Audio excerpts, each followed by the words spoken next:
warahmatullahi wabarakatuh. Jadi di video kali ini saya ingin mereview atau menjelaskan sedikit terkait buku yang sudah saya baca yang berjudul Wanita Berkarir Surga, karya dari Ustadz Felix Yau bersama dengan tim dakwah Hijab Alila. Nah, di dalam buku ini terdapat beberapa pembahasan, yakni terkait dengan sejarah kaum wanita, kemudian munculnya paham feminisme, imbas dari paham feminisme, kemudian mengenal karakter atau perbedaan antara pria dan wanita, dan Islam sebagai solusi.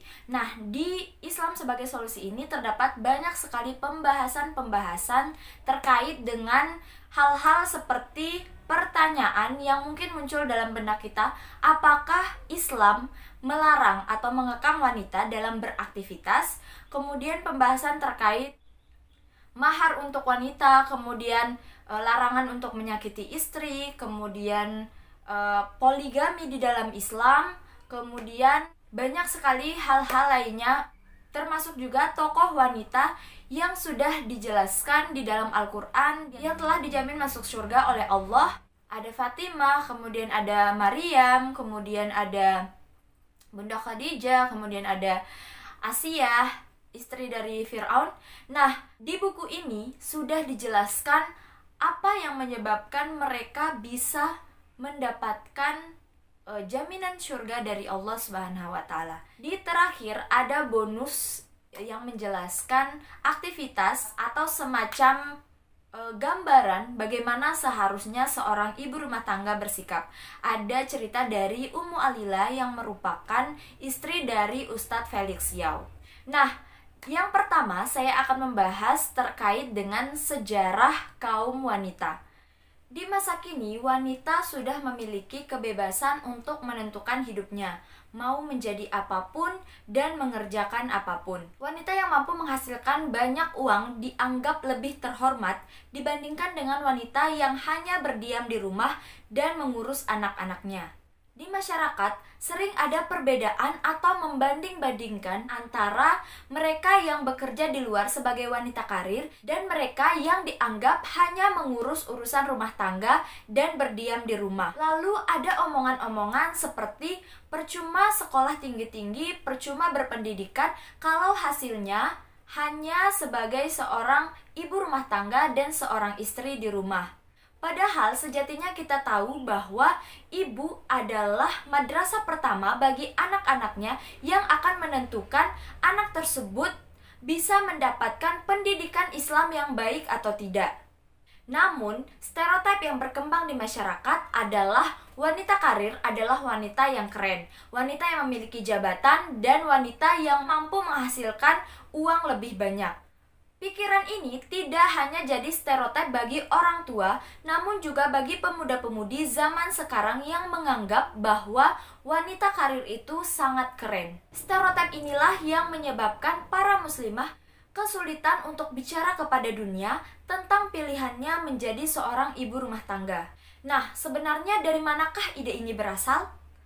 Ide ini bermula dari sejarah kelam wanita di masa lalu yang banyak mengalami penindasan. Nah, di video kali ini saya akan membahas sedikit terkait sejarah kaum wanita. Dimulai dari peradaban kuno yang paling populer, yaitu peradaban Yunani. Kedudukan wanita dapat diklasifikasikan berdasarkan latar belakang serta tugasnya, di mana ketika mereka memiliki latar belakang sebagai kaum elit, maka wanita diperlakukan layaknya tahanan yang disekap di dalam istana.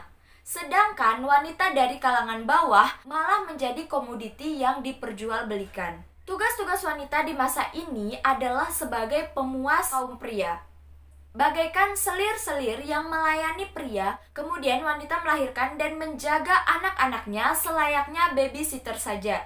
Itulah nasib wanita pada masa itu yang pekerjaannya tidak jauh dari urusan rumah tangga dan hanya pemuas kaum pria.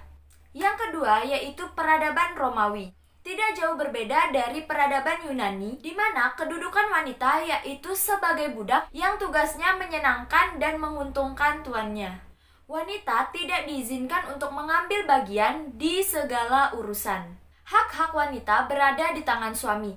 Bahkan seorang wanita bisa dimiliki dan diperbudak oleh anaknya sendiri. Selanjutnya yang ketiga yaitu peradaban India. Di masa India kuno, kedudukan wanita hanya sebagai pelengkap bagi kaum pria saja. Bahkan dikenal istilah Sumalangi Dharma yang artinya kesetiaan dan pelayanan seksual secara total dari seorang istri kepada suaminya.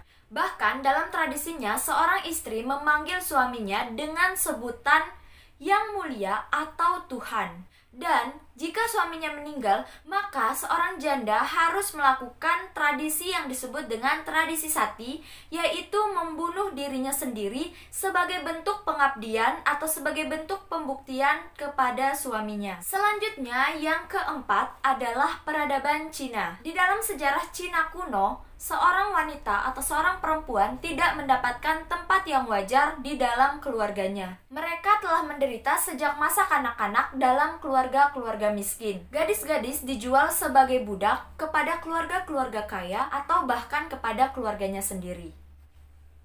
Yang kelima yaitu peradaban Arab.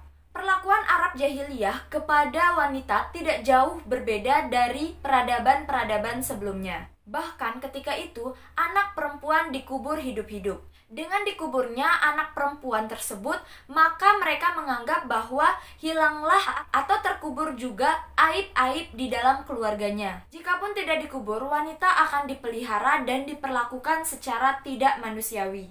Peradaban yang keenam yaitu peradaban Eropa. Di Eropa pernah terjadi pembantaian secara besar-besaran terhadap kaum wanita. Saat itu, banyak terjadi kekacauan di dalam masyarakat. Salah satunya yaitu mengalami wabah penyakit. Menurut kepercayaan orang-orang Eropa pada saat itu, sihir adalah sumber dari segala macam musibah. Pada tahun 1481 sampai dengan 1499, Mahkamah Inkuisi Gereja telah membakar sebanyak 10.220 orang, di mana 70% tertuduhnya adalah wanita, terutama para janda, orang miskin, kaum lansia, dan tabib wanita. Hal ini karena wanita dianggap sebagai tempat menampungnya setan dan roh jahat. Nah, dari perlakuan-perlakuan dapat kita lihat peradaban menempatkan wanita di posisi yang paling rendah. Kedudukan wanita tidak jauh dari perbudakan, penghinaan yang tugas utamanya adalah sebagai pemuas kaum pria. Sejak dahulu, wanita mengalami diskriminasi di berbagai bidang kehidupan. Akibatnya, wanita trauma dan sangat tertekan terhadap aturan-aturan yang tidak menghargai mereka. Kemudian muncullah feminisme yang mengusung gagasan-gagasan untuk menuntut kesetaraan. Feminisme ingin menyatakan bahwa kedudukan wanita tidak hanya sebagai pemuas kaum pria atau hanya berada di belakang pria. Namun, wanita juga bisa beraktivitas dan bekerja seperti pria. Gagasan inilah yang berhasil mengubah alur sejarah. Kini kita dapat melihat wanita karir yang sukses dengan pekerjaannya. Tapi, apakah hal ini adalah solusi atau musibah yang sama buruknya? Bagi teman-teman yang memiliki pendapat terkait tema kali ini atau di video kali ini, bisa tulis di kolom komentar agar kita bisa mendapatkan wawasan yang lebih luas atau informasi-informasi tambahan yang belum kita ketahui. Untuk yang mau mendapatkan buku Wanita Berkarir Surga ini bisa order di Instagram Al-Fatih Studio. Oke teman-teman, mungkin itu dulu review atau penjelasan singkat yang saya pahami terkait buku Wanita Berkarir Surga karya Ustadz Felix Yau dan tim dakwah hijab Alila di part pertama pembahasan sejarah kaum wanita. Sampai jumpa di part selanjutnya. Terima kasih sudah menonton. Jangan lupa untuk like, comment, share, dan subscribe serta nyalakan lonceng notifikasinya untuk menonton video-video saya selanjutnya. Terima kasih. Wassalamualaikum warahmatullahi wabarakatuh.